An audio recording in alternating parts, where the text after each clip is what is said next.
생일을 어떻게 보내고 있었는가, 또 앞으로 어떻게 보낼 것인가, 이런 걸요. 근데 일반적으로 생일이라고 이렇게 하면은 대개 내가 태어난 날이라고 이렇게 말을 합니다. 그런데 꼭 그렇게만 생각할 것이 아니라 어머니가 나를 낳아주신 날이라고 이렇게 또 생각할 수도 있다는 거예요.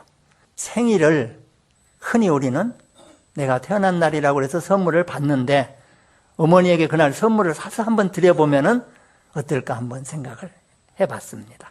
근데 그 선물을 사서 드릴 그 돈을 매일매일 저금을 해서 모으면은 하루에 한 번, 낳아주신 은혜 하나만이라도 하루에 한 번씩은 생각할 수 있을 거 아니냐 하는 거하고, 또 금방 오늘 지금 아침에 이렇게 일어날 때 금방 나를 낳아주신 것이다 이렇게 생각하면서 하루를 새롭게 시작을 할 수도 있다는 거예요.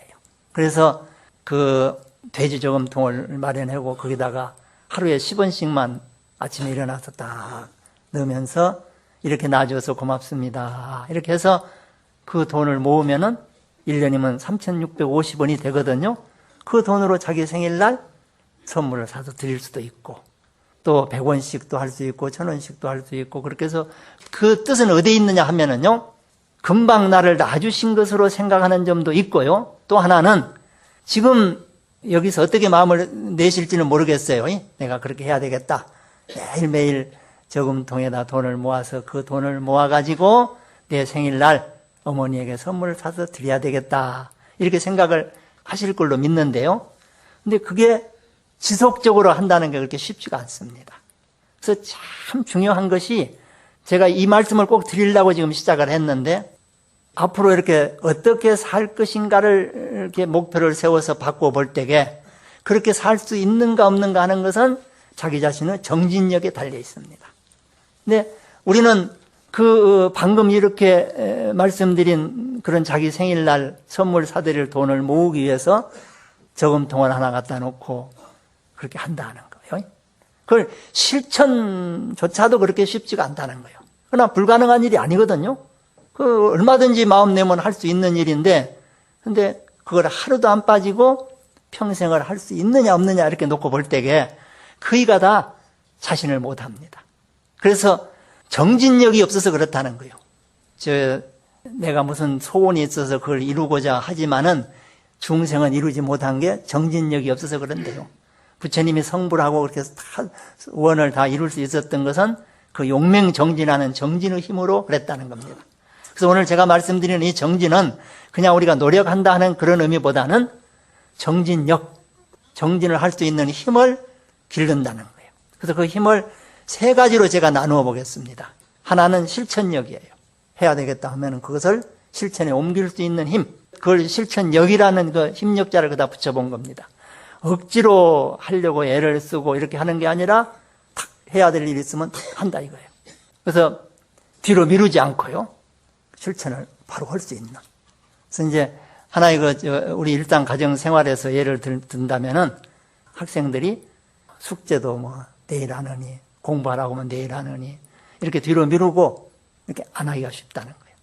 꼭 어린 학생만 그러는 게 아니라 일반 가정 주부도 한번 생각해 보면은 저녁밥을 이제 우리가 지을 때 한 5시쯤 되면 저녁밥을 짓는다고 하면은 부지런한 주부는 그 시간이 되면은 척 나가서 그냥 시작하면 뭐 1시간 내에 다 할 수 있는데, 게으른 주부는 3시부터 이제 걱정을 하는 거예요.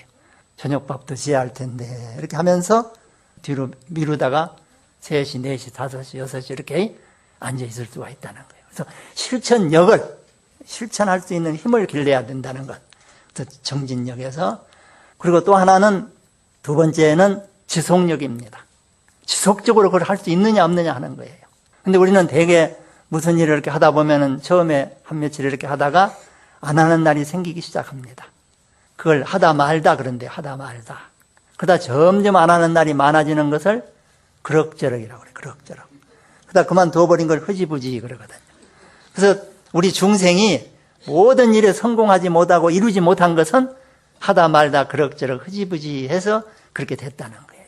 근데 이제 그 학생들이 방학식을 한번 집에 와서 생활계획표를 짜죠. 시계를 동그랗게 그려놓고 6시에 일어나서 공부하고 또 공부하고 밥 먹고 밥 먹고 공부하고 밥 먹고 아예 시간표 짜는 거 보면은 기가 막혀요. 하여간 그대로만 하면 무슨 일 냅니다, 정말. 그런데 하다 말다 그럭저럭 흐지부지 이러거든요. 그래서 성취를 못 한다는 거예요. 그래서 사실 어렸을 때부터 그런 실천력, 지속력, 그런 힘을 자기가 기른다고 하면은 사실 생각해 보세요. 무슨 일이든지 성취한다는 거예요.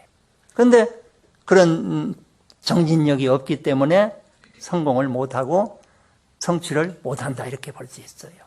그래서 이제 부처님과 중생의 차이를 그렇게 얘기한다는 거예요. 부처님은 한번 원을 세우면 그걸 꼭 성취할 수 있었던 것은 그런 정진력으로 그렇게 한 것이고, 이 중생은 하다 말다 그럭저럭 흐지부지 그렇게 해서 못했다는 거죠. 그래서 아주 중요한 것은 매사에 그렇습니다. 정진력이 얼마나 있느냐 없느냐가 중요하다는 거예요. 저기 스님들이 참선하는 걸 정진한다고 그래요. 그러니까 오직이야 정진. 그건 아주 꾸준히 해야 된다는 거예요. 그래서 화엄경에도 보면은요, 왜 우리가 다 똑같이 불성을 가지고 있는데 어떤 사람은 빨리 발심해서 성불을 하고 또 어떤 사람은 못하느냐 그럴 때 정진력의 차이라는 거예요. 그래서 그게 아까 실천력을 그렇게 얘기했어요. 저기 해를 바라보는데 눈을 감고 안 보인다고 홍보두고 갔다는 거예요. 그냥. 그리고 또 지속적으로 하는 걸 이렇게 비유를 했어요. 나무와 나무를 이렇게 마찰을 하면은 불을 얻을 수 있다는 거예요. 근데 자주 쉬면은 하다 말다 그렇게 하면은 어떻게 돼요? 뜨거워지지도 않는데 불을 얻을 수 있겠느냐 하느냐 그런 비유가 나와요. 그래서 정진력을 그 힘을 길러서 한번 하면 끝까지 딱 할 수 있는 지속력도 길러야 되고, 그 다음에 세 번째가 집중력입니다. 아주 집중해서 그 일을 해야 되는데 그게 얼마만큼의 집중 힘이 있느냐 하는 거예요. 학교에서 학생이 공부할 때에도 집중력이 얼마나 있는가 하는 게 굉장히 차이가 나고, 우리가 모든 일이 그렇습니다. 수행하는 데 있어서는 말할 것도 없겠죠. 근데 그 집중력을 이렇게 화엄경 보살 그 문명품에 보면은요, 이런 비유를 했어요. 불을 가지고 나무를 태울 수 있다는 거예요. 그런데 적은 불로는 큰 나무, 젖은 나무는 못 태운다 그렇게 돼 있어요. 성냥개피 하나 가지고 생나무 그냥 하나람 된 나무를 갖다 놓고 태우려고 하면 안 될 거라는 거예요. 큰 불로 해야 되듯이 아주 집중력을 길러야 된다는 거. 여기서 이제 우리가 그 집중력을 기른다는 것이라든지 지속력을 기르는 것이라든지 이런 걸 한번 생각해 보면은요, 무슨 일을 지속적으로 할 수 있는 그런 힘을 아까 자기 생일날 선물 사드리기 위해서 돈을 하루도 안 빠지고 매일 할 수 있는, 그렇게 할 수 있으면은 지속적인 지속력이 길러질 거라는 거예요.